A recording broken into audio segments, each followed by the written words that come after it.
NFL free agency starts up in days, and believe me when I tell you, you have hit play on the right podcast. Welcome in the Spotrac podcast, off and running. Brandon Kravitz here, along with the money man, Mike Ginnitti.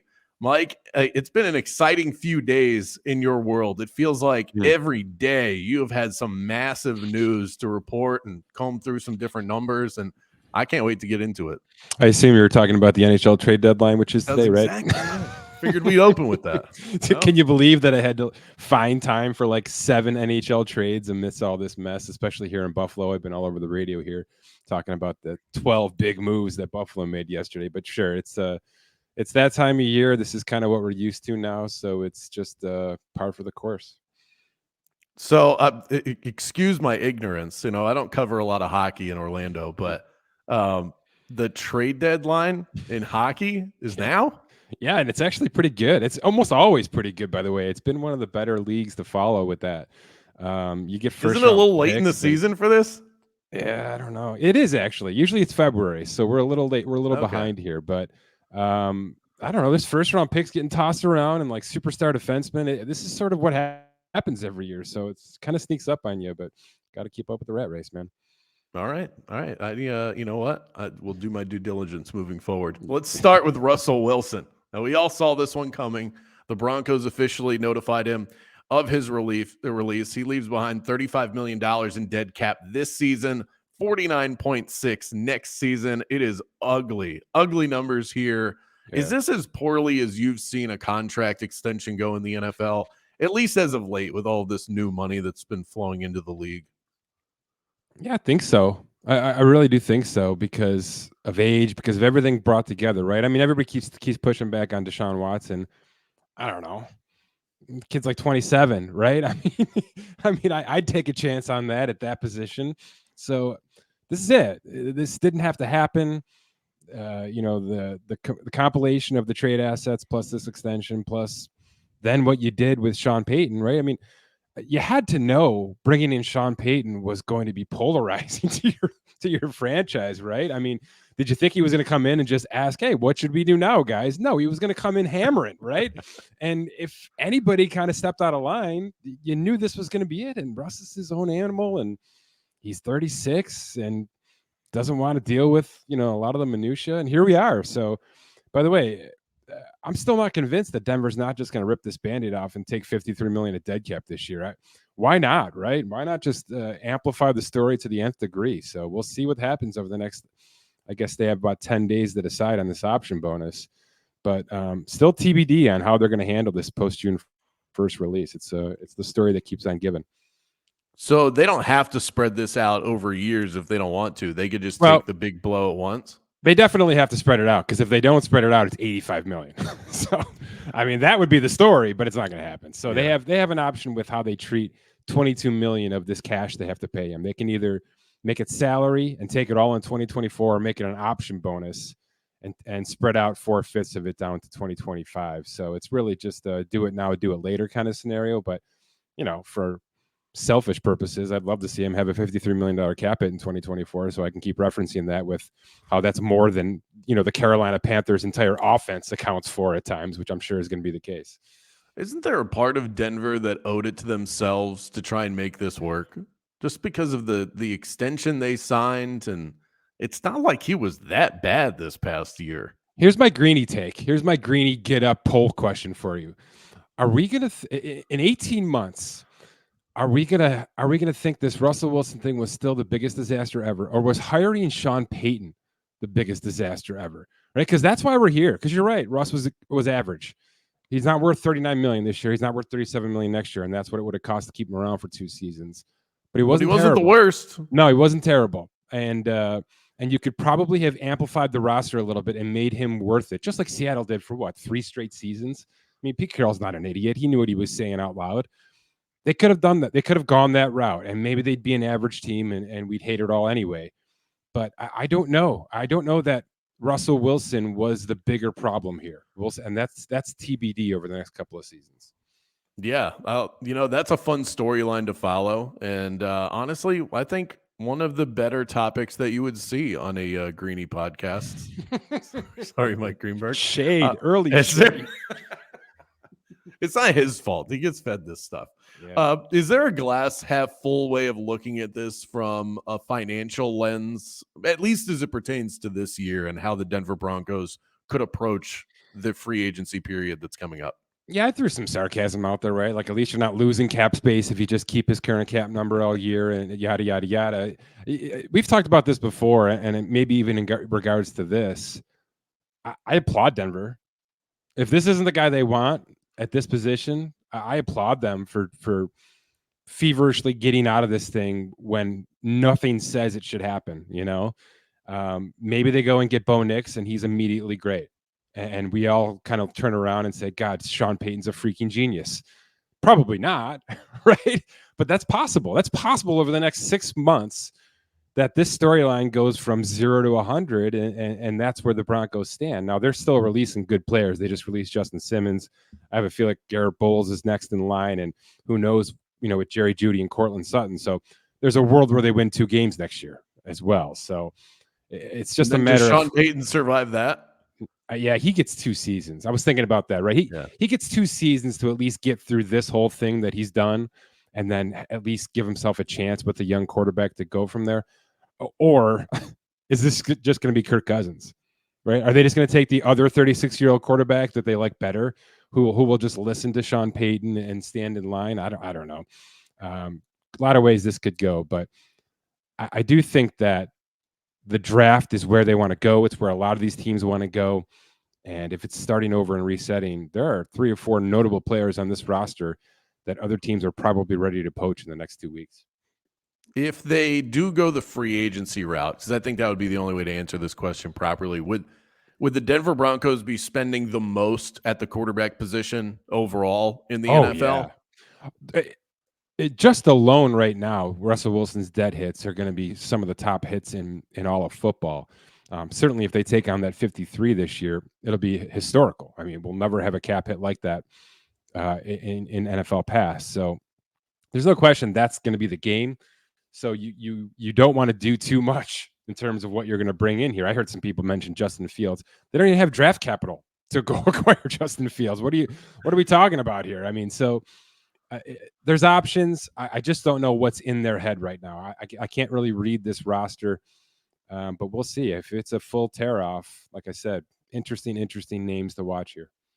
Actually, and I do want to move off of this because we have a lot to get to, but if you're Denver, might not be a bad idea especially with how coveted these quarterbacks seem to be. Move back into the draft, pick up draft capital, then use one of those draft picks to get Justin Fields. Now you've solved your quarterback problem and your draft problem in one fell swoop.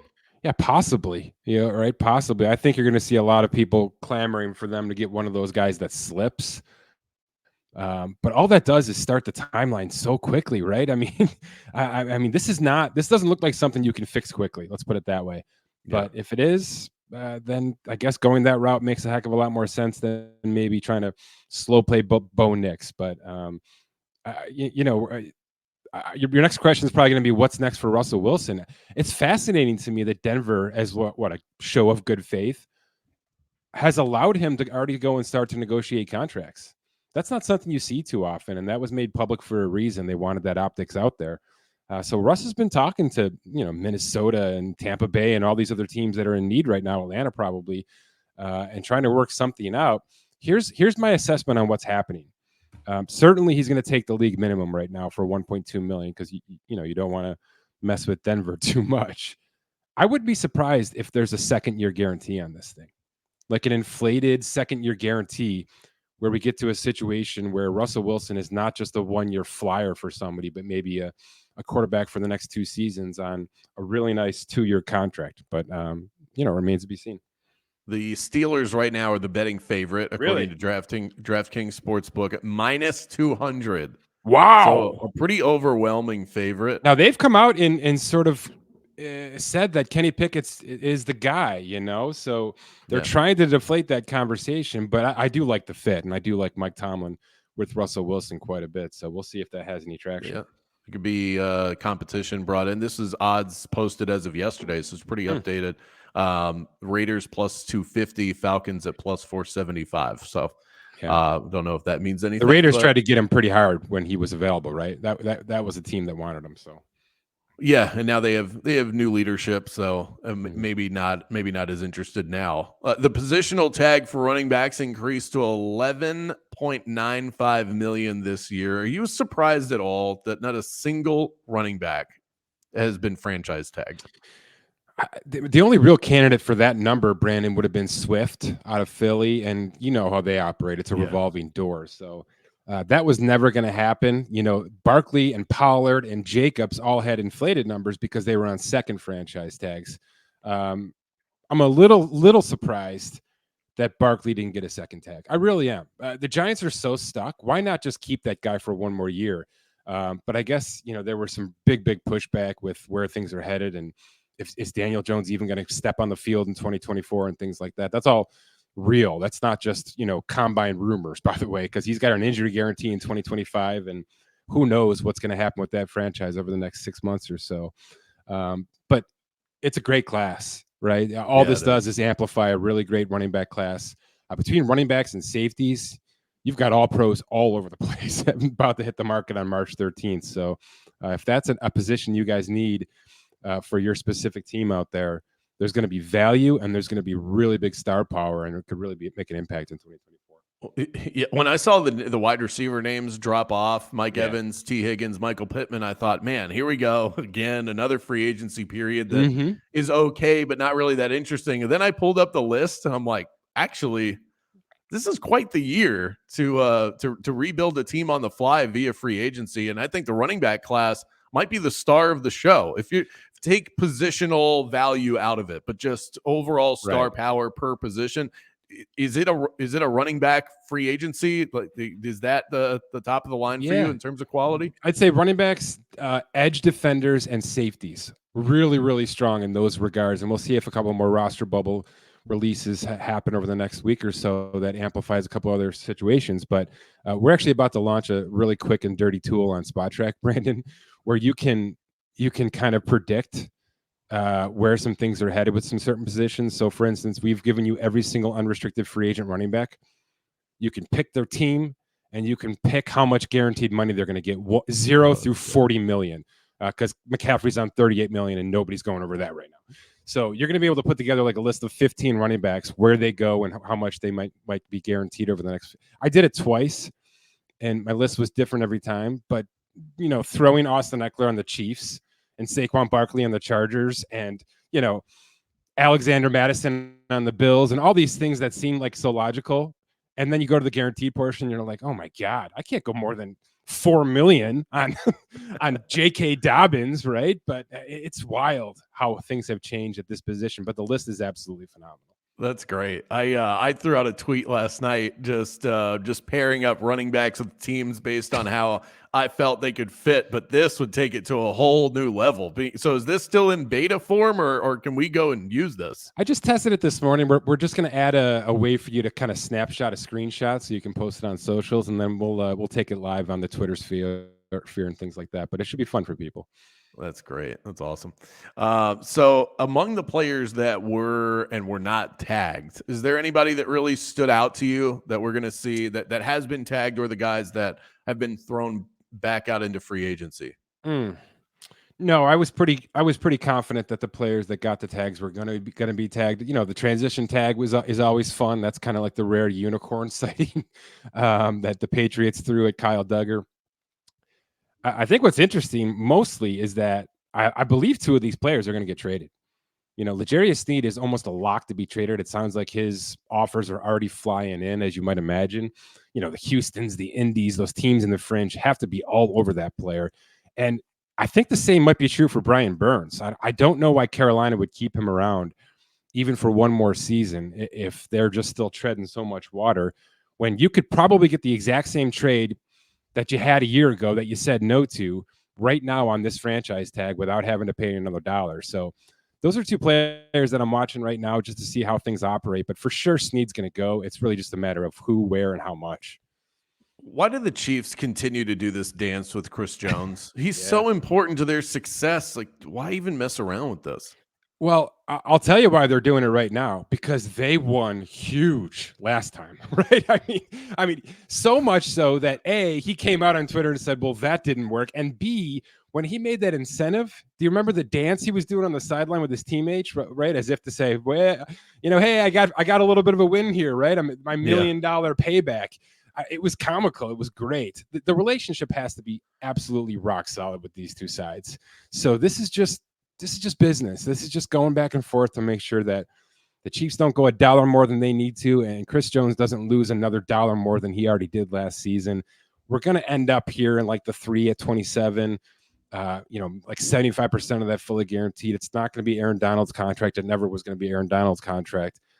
You just can't. I cannot imagine the Chiefs over the next 2 seasons without Chris Jones, and I believe they feel the same way. For sure. Do you think there are other teams in the NFL know this and they don't even bother? When they start to make their list of who do we need to call on? Yeah. What agents do we have to talk to? Do they even bother? Yeah, my guess is like Chris Jones is in like really small font on the big board, and then Christian Wilkins is in like font 36. You know what I mean? Like, yeah, that's the guy we really should be focusing on here. Yeah, so most likely that's how things are the outlook is. Most teams know where this is headed. So now that the tag deadline is come and gone, 8 players were tagged at the deadline. Yeah. You follow this stuff at a granular level.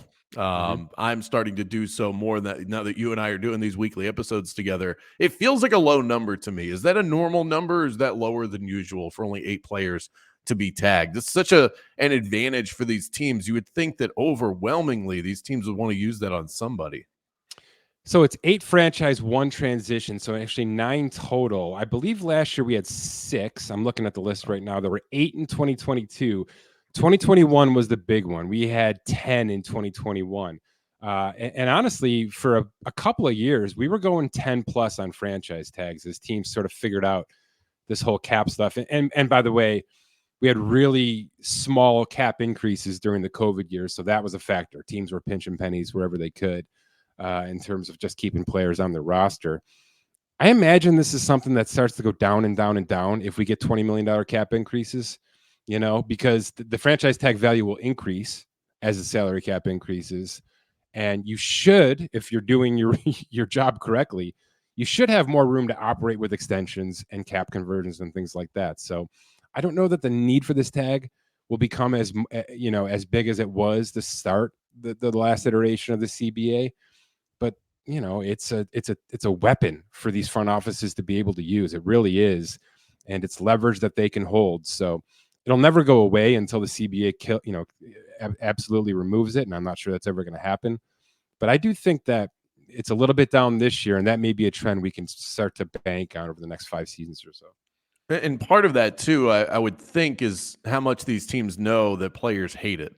Is that part of the equation, that they know that, yeah, we can use this if we absolutely have to, but it's more of a last resource than one that you want to start with? Yeah, but unfortunately, the holdouts on these things are just terrible stories, right? You don't have a great example of a guy saying no to this, and then all of a sudden he's making $100 million again. So it's still, like I said, it's a weapon for the team. The players hate it. Everybody knows the players hate it. And really, what the front office is trying to do with this, they're really not trying to hold hostage any singular player, right? Like if we take Michael Pittman Jr., the Colts aren't saying we don't want you to go to the open market ever, right? What they're saying is we want you to feel a little bit of pain here, right? We want you to know that we're doing this to you because you wouldn't take our initial offer, so that now maybe you'll give a little bit on this next offer to feel like, hey, I just want to be locked in. I want the multi-year guarantee. That's all this is. It's just a tactic. It's dirty. The people that say the franchise tag should go away aren't incorrect, but I think I'd rather have a vice in place for teams to be able to keep their players versus everybody just gets to free agency, because I think every league knows, right, the NBA specifically, that's just the wrong way to do business, right? It's just to let guys walk in and out and make their own decisions. The trade is always going to be better and more significant than the free agent contract to me, and I think that's what the NFL is getting to here. It's so funny when you say that. All I can think is how college football went from the most restrictive player market in sports Right. To now, it's Just a exactly jungle what you gym. just said. Right. You just go wherever you want, whenever you want. Yeah. Did you see Nick Saban's big report Oh yesterday? yeah, Oh, he's happy. Yeah, he loves life right now. Holy gosh. yeah. It's amazing. I mean, you can drive somebody that powerful out of the sport with That's the new rules or the lack of rules that are in place. Wild. Now, I'm sure that this is a conversation that you could have in your sleep. The Bills released Jordan Poyer, reduced Von Miller's cap hit, among some other items in there. What do you think they're setting themselves up for here? Why the mass exodus, or at least the mass restructure to that salary cap? Yeah. Well, they were minus 41 as of yesterday. So you knew something was going to happen. And I think, and I said it this morning on Buffalo Radio, I think the fact that it all came at once is throwing us into this whirlwind that, holy cow, the Bills are, fire selling or doing whatever they're doing. If this had been spread out over like 2 weeks, like most teams have done their business, it would just be, all right, the Bills are getting their way. They're stair-stepping their way to cap compliancy and doing what they have to do. Most of these contracts were on a final year inflated cap hit. I know for a fact with a couple of players, Brandon Beane offered pay cuts to keep him on the roster. They declined, and now they're on the open market. So it's kind of just standard business with the exception of Von Miller. This is an opportunity I did not see available for the Bills, which is Von Miller saying, I know I've got $17 million guaranteed this year. Let's make that 8 instead. And I'll try to make it back if I can get on the field. I did not see that player doing this, and he did it. And I'm trying to find out what those incentives are, but it doesn't matter because he didn't play last year. So none of them are going to be, worth a darn in terms of March. That's a big win for Buffalo, getting that number reduced, taking a salary cap hit that was literally impeding their ability to proceed in March. And now it's tenable and they can get out of this contract after 2024 as they need to. So that's the one that stands out. And that's the one that really could make Buffalo active the first couple of days in free agency for some of these holes they have to fill. So what exactly are those holes? I would imagine wide receiver is something they need to attack. Gabe Davis is out the door. Stephon Diggs is still top of the line wide receiver, maybe a little bit disappointing as of late, but it still feels like they need to bolster that offense, even though they have a guy as good as Josh Allen. But where else do you see? This team's been dying to get over the hump for the last couple of years with how good their quarterback is. So what are those obvious holes that they'll try and attack? Yeah, it's for sure 1 to 2 wide receivers. It's a running back. It is at least 2 defensive tackles. It is at least 2 edge rushers. It is at least 1 off-ball linebacker, and it is an entire secondary. And I'm not even being facetious. They signed back Taylor Rapp. He will be one of the safeties. They need another safety, 2 cornerbacks at least, and then some depth to go behind that. So it's a huge draft year. There will be 1 or 2 splashy names in free agency, in my opinion, but this is about resetting a lot of positions back into drafted rookie contracts so that, Josh Allen's number and, the left tackle contract and things like that don't seem so daunting like they did. It was just a bad cycle for the Bills this year. You know what I mean? It was just that the staggering process kind of caught up with themselves. They had to make some big moves this March. They'll reset themselves and then look for them to be really active in 2025 if they can sustain their success on the field. I picture the Buffalo Bills as the person leaving the mall right around Christmas season with just bags lined up both arms, looking like they just went grocery shopping. But the bags are actually empty. Yeah. You got an edge rusher over here. You got a slot wide out over here. See if we can make it through the holidays. Let's get to our quick hits and wrap up today's episode. Blake Snell, still waiting to see where I was in a fantasy draft yesterday, and he's still ranked pretty high, and I didn't feel comfortable drafting him because I don't know where he's going to be at. I don't know if that's a smart move or not, but where it will Blake Snell sign and when? That's fascinating, right? But did he go like top 2 rounds still? Or is this one of those drafts where pitchers go like 8th round? Yeah, every draft is different when it comes to where pitchers go. My first pick was Spencer Strider, so I felt like I could wait a little bit. But this was like 4th round. He was still sitting out there. I think there's uncertainty, and I still didn't take him even when he was available. So I still think it's the Yankees. I want to know where these guys are. I think it's the Yankees, which makes him pretty good value at the 4th round because he becomes the number 2 in New York if that becomes the case, even if it's on a 1 or 2 year deal. And it sounds like Philadelphia is sniffing around. I love him there as well. So if those are the 2 options, fantasy value increased, in my opinion. Oh, there you go. All right. Swing and a miss from me. Arch Manning chose to decline $600 in a free video game from EA Sports in order to focus on football. Was that really necessary? Do you think that would deter from the focus on football, having his name, image, and likeness in a I video wish game? I had screenshotted the tweet that I saw right when this came out. Somebody had the greatest answer ever in response to this because it was so real and so relatable. The answer was, do you think he's doing this because he just wouldn't be able to stop himself from playing the game as himself? That's so related. I would do that, right? If I was in the game, I would come home every day and be like, all right, let's go play myself against Michigan. And I would do this. So I think that might be what he's saying. It has nothing to do with like the money or the marketing or anything that comes with it. I think it'd just be really damn cool to be in the video game, and I wouldn't stop making myself the QB1. Well, absolutely. And it's different when you go in and create a player and it's you when you're actually in the video game, something that most of us will never get to experience. And I'm thinking that because he's still the backup, maybe he was worried his rating would be low because usually backups aren't that highly rated. So that could have been a concern. That's tough.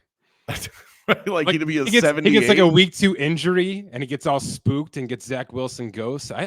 It's possible, right? Do you think should he just come out and said, I don't want to be the next Kyler Murray? That would have been bold. Him saying I need to focus on football, I'm afraid of my face being in a video game, makes him sound like Kyler Murray. If anything, I think it adds a little mystique to Arch Manning. There was always going to be one of these big names that didn't opt into this video game.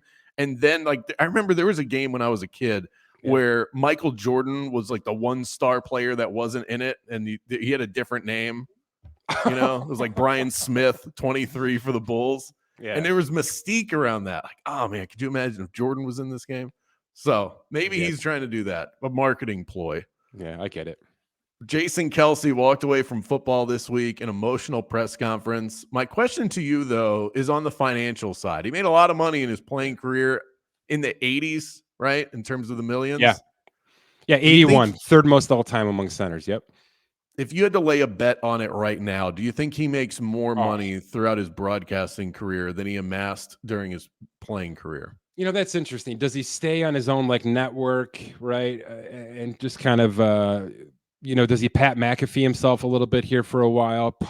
If that's the case, maybe not. But if he goes to one of these networks, there's no question he's in that second tier of massive pay. The dude's just so relatable, and the fan base that would come with him is so valuable. So I'd say yes, probably either way. But I wonder if he stays away from the big boy networks for a while and just tries to create his own content, which certainly he's been able to do even during his playing career. Yeah, but here's the thing, Mike, you can do both. There's nothing that stops you in this day and age. Shannon Sharp is on First Take. He's got his Club Shay Shay podcast. It seems like you're able, if you have the time and energy for it, you can create split brands and bank on both.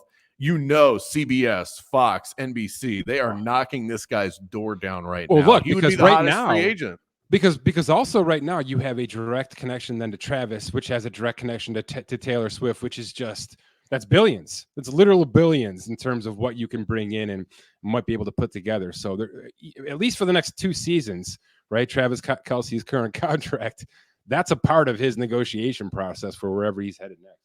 Yeah, I knew that this had hit another stratosphere with Jason Kelce when I texted my wife and said he's having a press conference today, and you know what that means. And she texted me back, no, with like 15 O's. And I'm thinking, were you going to miss watching him play center? Yeah, the Eagles were unwatchable last year. That's a ridiculous response. No, I'm just kidding. Oh, my goodness. Oh, we'll wrap it right there. A reminder to those looking for any podcast help or audio production, let me be your guy. Any business, doesn't have to be sports. We can stretch our limits. AuthenticAudioPro.com if you want to check out more details on that. And you got to go and check out Spotrac.com. New features that we'll be toying around with as well. Hit subscribe, rate, review this podcast. We appreciate it. Mike, always a pleasure. Till next week. Weekend.